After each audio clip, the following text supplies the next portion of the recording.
Bapak Ibu Saudara-saudari terkasih, salam dalam kerahiman Tuhan. Yakinlah bahwa Yesus sangat mencintai saya, Anda dan kita semua. Walaupun tanggal 2 November sudah berlalu, namun bagi kita umat Katolik, hari-hari ini masih merupakan momen di mana kita secara khusus memberi perhatian bagi saudara-saudara kita yang berada dalam proses purgatorium atau sering disebut api penyucian. Ada serangkaian doa yang bisa dipanjatkan hingga beberapa hari ini, dan bahkan ada juga kebiasaan untuk mempersembahkan seluruh bulan November ini untuk intensi mendoakan jiwa-jiwa yang berada di api penyucian. Dalam video kali ini saya akan mengajak kita untuk melihat sebenarnya berapa lamakah jiwa-jiwa itu berada dalam api penyucian. Dan kemudian berapa lamakah kita harus mendoakan saudara-saudara kita yang sudah meninggal. Apakah 1 tahun, 2 tahun, 10 tahun, atau 50 tahun, atau lebih atau kurang dari itu? Kapan sebenarnya mereka akan masuk surga dan dengan demikian tak perlu lagi kita doakan? Harus dikatakan bahwa gereja memang tidak menyampaikan ajaran resmi perihal berapa lama jiwa-jiwa berada di api penyucian. Alasannya ialah karena menurut gereja, jiwa-jiwa yang sudah meninggal memang tidak lagi dipakaikan istilah ruang dan waktu. Hal itu dituliskan dalam Direktorium tentang Kesalehan Umat Asas-Asas dan Liturgi nomor 258, bahwa konsep ruang dan waktu tidak lagi dipergunakan untuk mereka yang sudah meninggal. Konsep ruang dan waktu hanya digunakan bagi kita yang berada di dunia ini. Mereka telah masuk ke dalam keabadian. Ini kiranya sama apa yang dikatakan oleh Yesus tatkala orang-orang Farisi menanyakan kepada Yesus bahwa jika seorang wanita selama hidup di dunia memiliki banyak suami, yang manakah nantinya akan menjadi suaminya yang sah di surga? Dan Yesus memberi jawaban, di surga tidak ada yang kawin dan dikawinkan. Karena istilah kawin dan dikawinkan memang itu istilah dunia. Tidak lagi bisa dipasangkan untuk mereka yang memasuki alam yang sudah berbeda dengan kita di dunia ini. Konsep-konsep di dunia berbeda dengan konsep-konsep di surga. Karena itulah, berbicara tentang mereka yang meninggal dunia, kita tidak lagi memakai istilah ruang dan waktu. Seperti berapa lama hak mereka berada di api penyucian, atau di mana tempatnya mereka di api penyucian. Namun meski demikian, hal-hal terkait dengan jawaban kita, pertanyaan kita itu ialah bahwa para teolog dan orang-orang kudus pada umumnya menyatakan bahwa masa pemurnian di api penyucian itu adalah sebanding dengan jumlah dan beratnya kesalahan yang dilakukan seseorang yang belum disesali dan akhirnya belum diampuni, ditobatkan saat berada di dunia. Tapi sekali lagi, ini bukan soal ruang dan waktu. Ini perihal bagaimana dosa membuat kita terpisah dari Allah yang kudus dan terhalang untuk bersatu dengan Allah yang kudus. Karena itu, yang perlu kita upayakan sebagai umat yang ada di dunia ini adalah bukan pertama-tama mengetahui berapa lama jiwa berada dalam api penyucian, melainkan peran yang diminta dari kita ialah mengusahakan bagaimana doa-doa kita membantu jiwa-jiwa itu dalam proses penyucian dan segera memperoleh kesatuan dengan Allah yang kudus. Boleh dikatakan, bagian terpenting dari kita yang masih hidup di dunia ini adalah mendoakan jiwa-jiwa itu, tanpa perlu harus sungguh tahu segalanya berapa lama mereka berada di api penyucian. Karena memang boleh jadi anggota keluarga kita itu masih berada di api penyucian dan mereka membutuhkan doa-doa kita. Tapi tidak tertutup juga kemungkinan bahwa mereka pun sudah berbahagia dalam kebahagiaan bersatu dengan Allah yang kita sebut surga. Gereja tidak menyangkal bahwa ada kemungkinan saudara-saudara kita dari anggota keluarga kita yang telah meninggal itu kini berada dalam persatuan penuh dengan Allah di surga. Karena itulah, selain peringatan arwah orang beriman pada 2 November, kita merayakan hari raya yang besar, yaitu Hari Raya Semua Orang Kudus pada 1 November setiap tahunnya.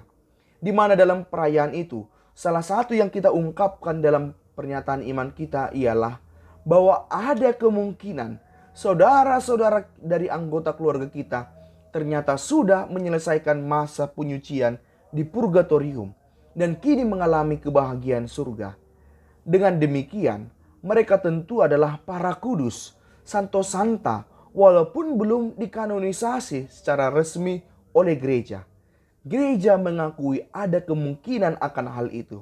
Karena itulah, maka gereja merayakan yang namanya Hari Raya Semua Orang Kudus, baik mereka yang sudah diakui secara resmi lewat proses kanonisasi, maupun mereka yang sekian banyak lainnya belum dikanonisasi, tapi mungkin saja mereka sudah berada dalam persatuan dengan Allah di surga.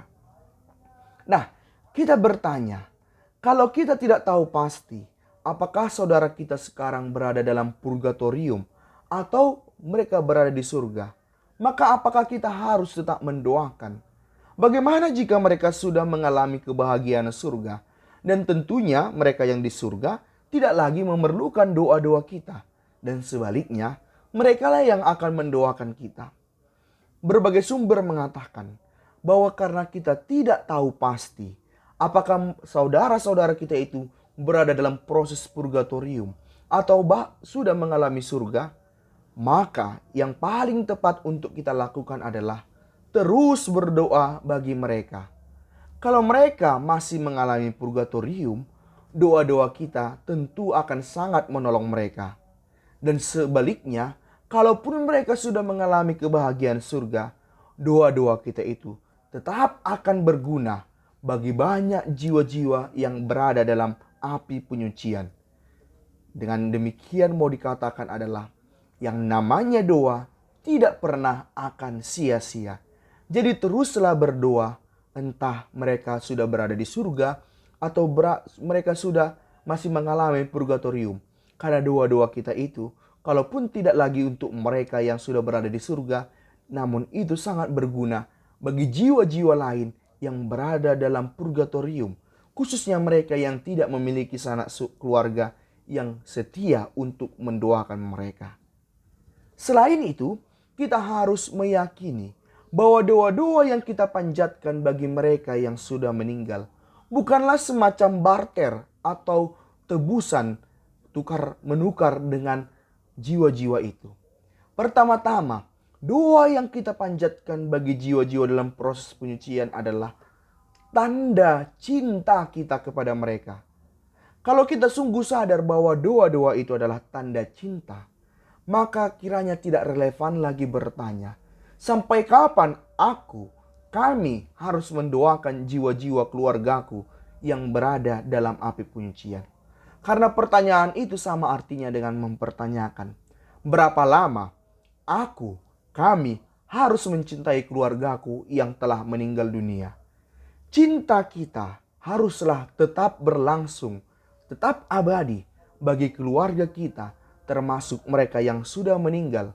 Karena itulah doa-doa kita yang adalah tanda cinta itu pun harus tetap kita panjatkan bagi mereka.